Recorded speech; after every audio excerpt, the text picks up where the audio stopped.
wata mata da ta zo har gidana tana kuka da asuba, na dawo daga sallar asuba sai aka ce wata mata tana sallama da ni. Nace da asuba fal mugirati subha fa asarna bihi naqa, da asuba mace da asuba nace to ba lafiya, nace a ce mata ina zuwa. Wallahi ina zuwa na same ta a kofar gida tana kuka. Nace baiwar Allah lafiya? Tace malam ni makwabciyar ku ne, ga gida na can kaza kaza. Me gida na baya gari ne, shi yasa nace bari in zo in same ka. Nace me ya faru? Tace malam kai hakuri ka ban ko minti biyar. Nace bismillah. Ta shigo muka zauna. Tace malam ƴata ce da na haifa malam, ba wata ba. Tace mun yi maganar fitar da miji ya fi sau 10. Tana kaucewa fitar da miji. Ta ce amma yarinyar nan daga an yi sallar isha za ta shiga ta kwanta. Ta ce wallahi a iya zaton da nake mata, domin ba za ka taɓa mata tsammanin mutuniyar banza ba ce ba. A iya zaton da nake mata, wallahi tallahi tana karatu ne, dan ɗaliba ce, tana zuwa islamiyya, tana kaza. Ta ce to ni ban taɓa bincikar menene yarinyar nan yasa take saurin kwanciya da wuri ba. Ce wata rana ko in ce jiya, dan a ranar da abin da ya faru a ranar da ta so, ta ce jiya karfe 2 na dare na fito zan tafi ban ɗaki. Ta ce ta wundonta sai na ji alamar motsi a cikin ɗakinta. Ta ce sannan na ji alamun nishi da alamun haki. Abin sai ya ɗaga min hankali, sai na je na mai da buta, sai na ajiye, sai na lallabo na rabo. Allah ya sa bata rufe wundon ba. Na sa hannun ta ciki sai na ja labulan wundon. Ta ce wallahi sai na samu yarinyar nan malam ta buɗe fim ɗin batsa, tana kalla, ta sa hannunta a gabanta tana nishi, alamun tana satisfying, alamun tana biyan bukatarta da kallon wannan fim ɗin. Gashi nan fim ne na batsa, tana kallo, sannan ta sa hannunta a gabanta tana haki na alamun wacce ake saduwa da ita. Wannan ba wai maganar abin nan ba, ni aka zo aka samu da magana, wallahi tallahi.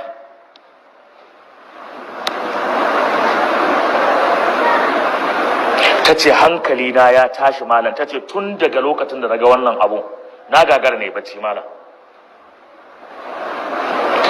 Ta ce babu nazarin da ban yi ba.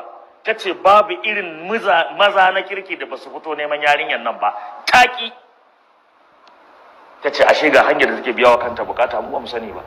To kamar yadda kuka kalli wannan bidiyo, babu shakka abin da wato ya zama ruwan dare kenan a yanzu, istimna'i, kuma ya zama ruwan dare ne tsakanin maza da mata.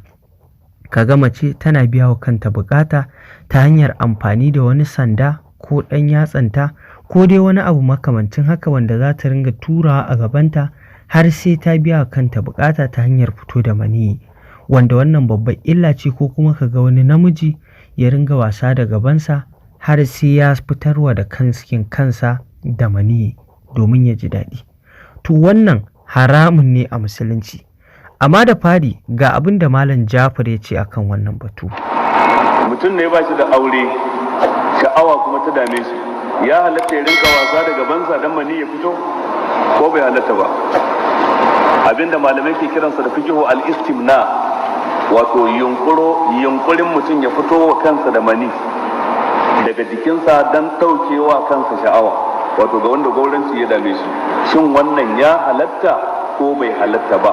Malamai sun yi sabani akan matsalar, maganganu kamar guda 3. Akwai waɗanda suke ganin haramun ne kaulan wahidan, akwai waɗanda suke ganin makaruhi ne, akwai waɗanda suke ganin ja'izun ma'ad darurati ko inda khawfil fitnati.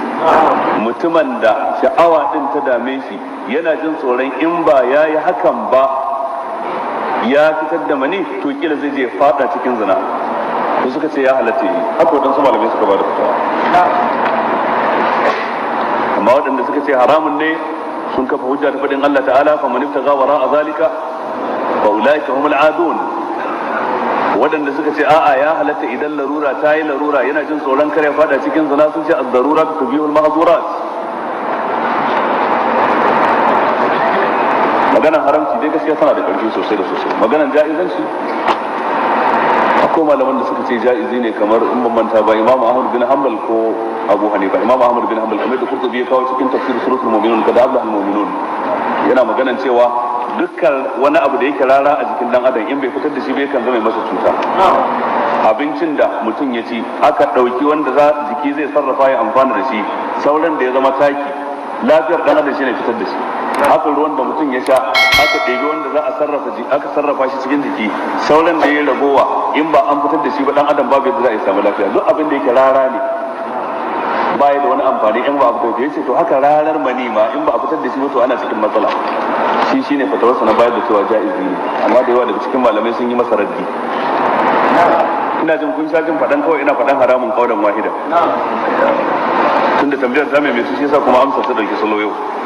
Ma'ana dai wadansu sun ce ja'izun ma darura. To kamar yadda kuka saurara dai Malam Jafar kamar yadda ya ambata ya kasu gida uku, wasu malaman sun ce haramun ne, wasu kuma sun ce zai iya zama wato haramun amma kuma zai iya zama halal ta hanyar wato wata fuska daban. Amma mutlaƙan a wajen wato tafiyar malamai wanda wato aka fi raja a kai shine haramun ne wannan abu, saboda dai babu shakka haramun ne mutum ya biya wa kansa bukata ba tare da yadda Allah subhanahu wata'ala ya sharɗanta ba, domin dukkan wasu abubuwa da alkur'ani ya zo da su annabi sallallahu alaihi wasallama ya koyar su ne abubuwan da dukkan wani musulmi ya kamata ya ɗora kansa a kai.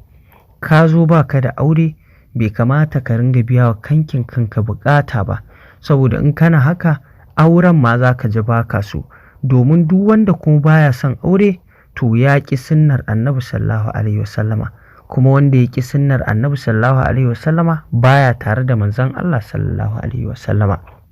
Don haka a muɗulukan ma banda a musulunci haramun ne wannan istimna'i din, ki ringa biya kanki bukata ko ka ringa biya kanka bukata.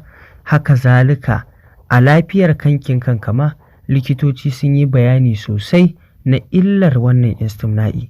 Ɗaya daga cikin illolinsa shine duk wadda ta kasance tana istimna'i to za ta haifar da kanta cututtuka kuma ba wai guda ɗaya ba.